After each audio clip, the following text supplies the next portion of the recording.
It was supposed to be just another birthday, a gathering of close family and friends, their voices blending into the familiar chorus of Happy Birthday as candles flickered on a cake. The small room was filled with warmth and laughter, the kind of atmosphere where everyone felt safe, surrounded by loved ones.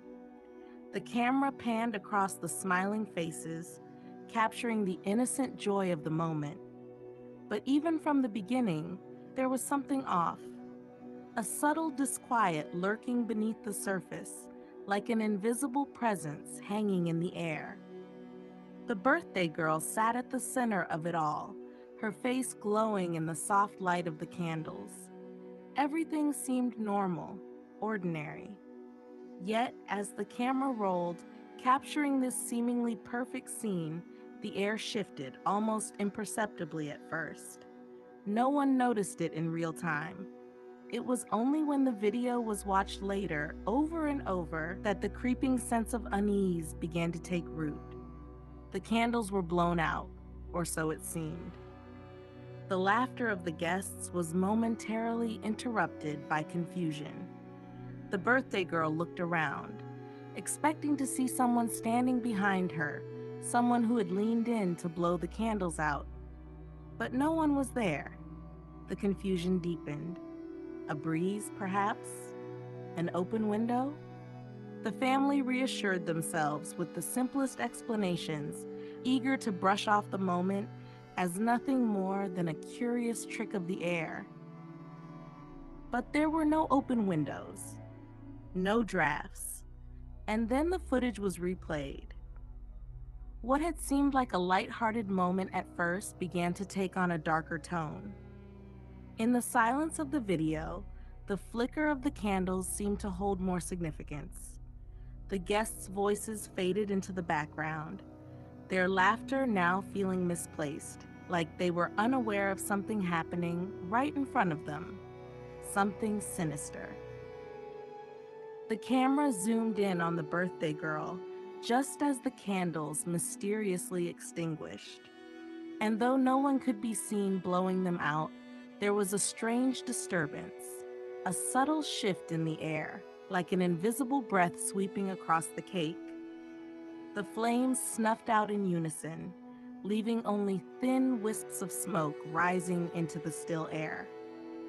At first, it was almost laughable, the idea that something otherworldly might have happened. But the more they watched, the more they questioned. There was no one close enough to have done it, no logical explanation for what they had witnessed. And yet, the candles had gone out as if someone, something, had chosen that exact moment to reveal its presence. As the video played again, frame by frame, the eerie silence seemed to grow louder, amplifying the unsettling atmosphere. There was a strange heaviness in the room, an oppressive feeling that something was watching. The guests had felt nothing at the time. But now, watching the footage, a creeping dread began to settle in. The family became obsessed with trying to explain it away, scrutinizing every second of the footage for answers. They studied the way the smoke curled from the extinguished candles, the way the birthday girl's eyes flickered with confusion. And still, nothing made sense. It was in that moment, replayed in the cold light of hindsight, that the true horror of the event began to unfold. What they couldn't see at the time, they now felt deeply, an unsettling presence that had been with them all along, lurking just beyond the edges of perception. Whatever had blown out those candles was not of this world, and it had made itself known in the most innocuous of settings, a birthday party of all places. But the worst part was not the extinguished candles or the confusion that followed. It was the lingering question, the gnawing uncertainty that now plagued the family's every thought. What had they missed? What else had been there, unseen in the shadows?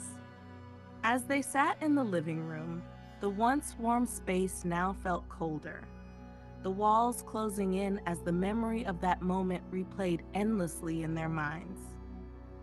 The birthday girl, once oblivious to the growing tension, began to feel it too.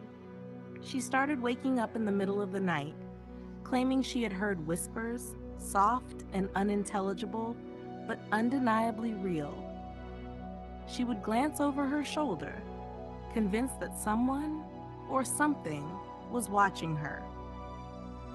The family dismissed it at first, chalking it up to overactive imagination, perhaps a reaction to the video and its strange aftermath. But as the days passed, the strange occurrences only grew more frequent. Lights flickered at odd times, objects moved from their places, and an unsettling feeling of being watched lingered in the air. They knew, deep down, that something had changed that night. What had begun as a simple celebration had awakened something, a presence that had been waiting, perhaps for years, for the right moment to make itself known. And now, it was no longer content to stay in the background. The candles blowing out had been a warning, a signal that the unseen force was now part of their lives.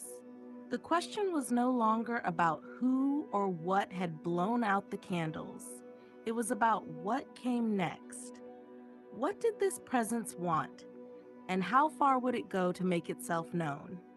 As the family sat together watching the video one last time, they felt a chill run through the room. They knew without speaking that whatever had entered their home wasn't going to leave easily. It had found its way into their lives, and now it was watching.